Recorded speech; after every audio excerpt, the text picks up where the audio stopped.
Dari mana? Rasulullah itu bangsa Arab, Rasulullah Sallallahu Alaihi Wasallam berbahasa Arab, Al-Quran juga berbahasa Arab. Jadi apakah kita alergi dengan Arab? Aneh. Jadi kalau ada hari ini narasi-narasi di mana-mana yang mengatakan kita lebih cinta kepada ulama pribumi, kita lebih aneh, ikhwah yang dimuliakan oleh Allah Subhanahu wa Ta'ala. Dan mudah-mudahan ini tidak mengganggu kita semuanya. Kita doakan mereka yang masih punya pikiran demikian, Allah beri hidayah ke hatinya.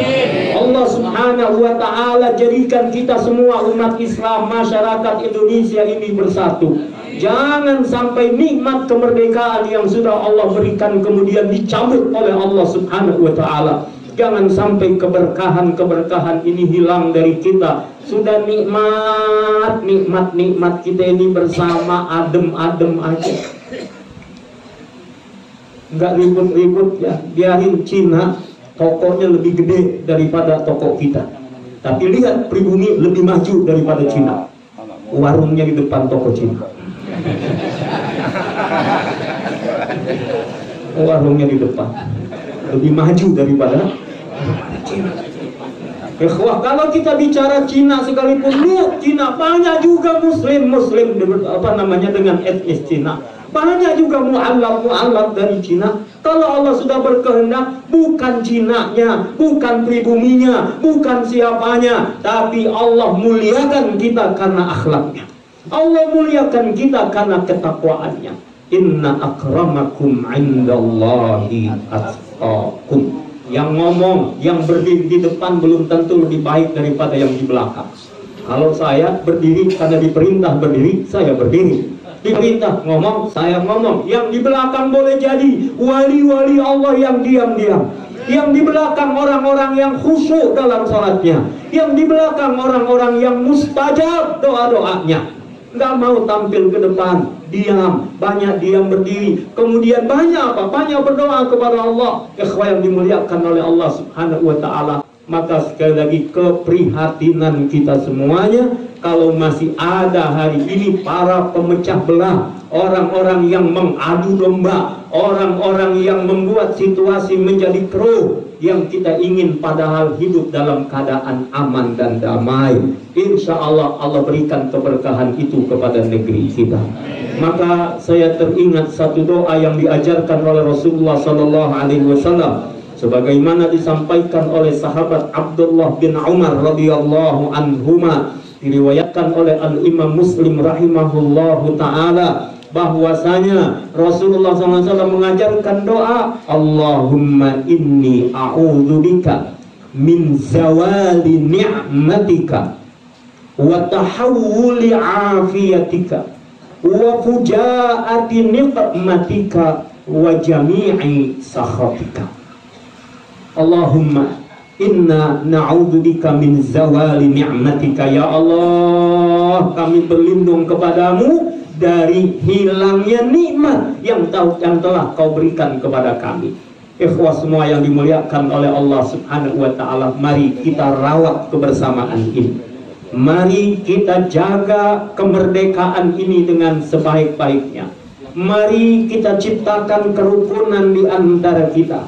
Makanya Masya Allah, mudah-mudahan kita dengan tetangga hidup rukun. Amin. Dengan teman-teman hidup rukun. Amin. Mau salaman, mau mendoakan, mau senyum. Jangan sampai saudara-saudara aja nggak mau senyum. Senyum aja susah. Salaman susah. Melihat dulu kakinya cingkrang apa kagak. Beda firqah, beda madhab, kadang-kadang jadi sudah bertentangan. Ikhwah yang dimuliakan oleh Allah. Padahal senyum ya, mulut si mulut kita, bibir kita, harusnya terserah kita mau senyum kan.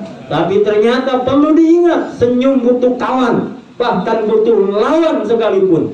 Senyum butuh yang dilihat, bahkan kadang-kadang butuh yang diingat. Coba nggak ada kawan, nggak ada lawan, nggak ada apa-apa, senyum sendiri. Paling orang nanya udah kapan kayak begitu. Artinya apa? Senyum aja nih, nggak bisa sendirian kita. Kudu ada sesuatu yang lain, dilihat, diingat, kawan, lawan, itu baru senyum doa. Ikhwah yang dimuliakan oleh Allah, rukun-rukun kita. Kadang-kadang tetangga sama tetangga udah nggak pada kenal lagi. Pergi gelap, pulang gelap. Waktu ditanya, gimana tetanggamu? Gelap. Kenapa? Emang udah pada gelap? Ikhwah yang dimuliakan oleh Allah, padahal boleh jadi kalau ada apa-apa terjadi terhadap diri kita, belum keluarga dekat kita karena rumahnya jauh, tetangga yang pada nolongin duluan, tetangga yang pada bantuin kita duluan. Sekarang kalau terjadi perpecahan, terjadi perselisihan, terjadi enak nggak enak, terus siapa yang mau ikhlas mendoakan kita? Kita selalu mengatakan boleh jadi kita baik karena didoain sama tetangga kita, didoain sama guru-guru kita, ulama-ulama kita, para habaib. Pasti dalam doa-doa mereka membawa kita. Dalam doa-doa mereka walaupun nggak disebut nama satu-satu, insya Allah semua jamaah majlis sallallahu alaihi wasallam ini insya Allah semua dibawa dalam doa-doanya. Ini kan kebahagiaan kita. Jadi Allahumma inna na'udzubika min zawali ni'matika. Supaya duduk kayak begini kita dibahagiakan oleh Allah. Masya Allah, begitu banyak penuh selalu jamaah majelis kita ini. Artinya apa? Kita dikasih nikmat oleh Allah subhanahu wa ta'ala. Datang ke sini bahagia, melihat wajah guru-guru kita, ketemu saudara-saudara kita bahagia, keluar dari majelis ini kita bahagia, sampai ke rumah menatap wajah keluarga kita, kita bahagia. Insya Allah nikmat Allah tetapkan untuk kita. Kita berlindung dari apa? Yang kedua, ya, wa tahawuli afiatika. Kita berlindung kepada Allah dari berubahnya nikmat kesehatan yang telah Allah anugerahkan kepada kita. Sakit iya keniscayaan, tapi berdoa meminta kepada Allah adalah keharusan supaya diberikan sehat wal afiat. Jangan lupa iringi kata-kata afiat. Orang sehat badan kalau nggak afiat sayang juga. Ya, boleh jadi ada orang yang badannya sakit tapi dikasih afiat dia oleh Allah subhanahu wa ta'ala. Nikmatnya dia gunakan untuk taat kepada Allah subhanahu wa ta'ala. Berapa banyak orang-orang yang maaf dia cacat tapi dia masih melangkah ke rumah Allah. Berapa banyak orang yang dalam keadaan sakit tapi membuat dia semakin taqarrub kepada Allah. Berapa banyak orang yang sedang dalam keadaan lemah tapi justru dia menikmati ibadahnya kepada Allah. Lalu bagaimana yang sehat, bagaimana yang kuat, kalau kesehatan dan kekuatannya tidak membuat dia semakin taat kepada Allah subhanahu wa ta'ala. Ya Allah, kami berlindung dari berubahnya kesehatan yang kau anugerahkan kepada kami. Dari mana lagi? Wa min fujaatin ni'matika, berlindung dari hukuman yang tiba-tiba dijatuhkan kepada kita. Disentil, dicubit pelan-pelan, ya mudah-mudahan sadar. Dicubit nggak sadar-sadar juga, kita tahu-tahu di nyebutnya nggak enak. Ya, ikhwan yang dimuliakan oleh Allah subhanahu wa ta'ala, jangan sampai kita akhirnya menyesal belakangan. Termasuk negeri ini, waspadalah, waspadalah, waspadalah. Kalau mau dibilang PKI masih ada apa enggak? Ada. Siapa yang bilang enggak ada? Saya ketemu Pak Saproni, salah seorang intel waktu itu ada di Depok. Cerita beliau, baru saja mengejar sampai daerah Sukabumi terus ke pedalaman sana. Ternyata di dalam sana dia menjumpai memang ada gerakan-gerakan semacam itu. Artinya apa yang dimuliakan oleh Allah subhanahu wa ta'ala? Mari kita waspada, jangan biarkan pemecah belah persatuan negeri ini terus mereka mengadu domba kita. Mari semua kita bersatu, satukan hati, dan majlis-majlis seperti inilah yang insya Allah memperkuat persatuan kita. Sholat sudah mengajarkan kita imam satu aja, nggak boleh dua.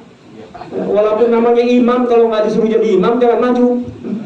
Imam cuma satu, imam bacaannya didengar oleh makmum, makmum ngikutin imam. Jenderal, kopral boleh jadi dalam saf yang sama. Siapapun dia, mau tua mau muda, dia diberikan hak yang sama.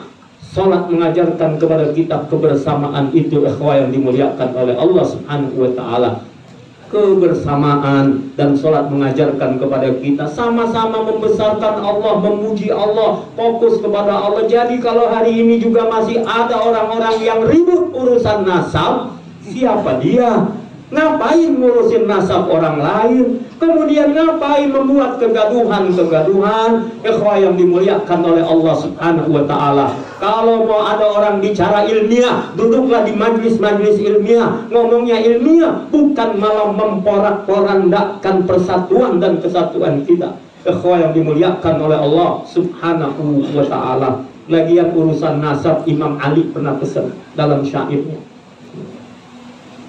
kun ibna man syi'ta, kun ibna man syi'ta, kalian boleh jadi anak siapa saja, memang Allah yang sudah menakdirkan. Waktasib adaban, tapi tugas setiap kita adalah belajar adab. Mengapa? Yugnika mahmuduhu anin nasabi, karena pada akhirnya kebaikan kita, kelakuan kita, cara hidup kita sesungguhnya akan lebih membuat kita mulia dengan apa? Daripada sekedar nasab.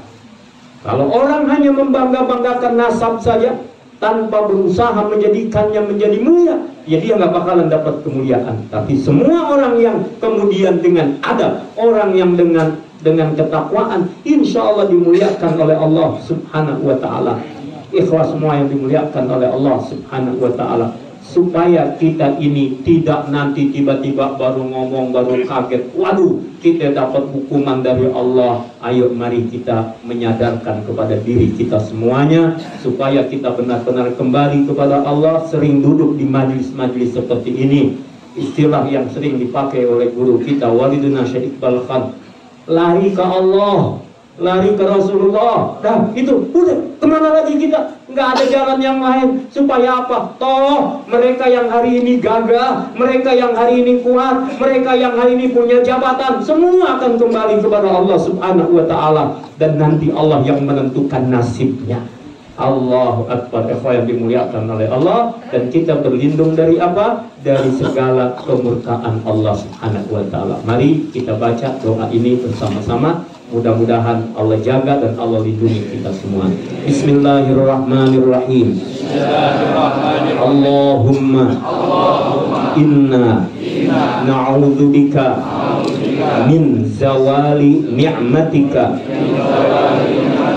wa tahawuli afiyatika wa fujaati nikmatika wa jami'i sakhatika.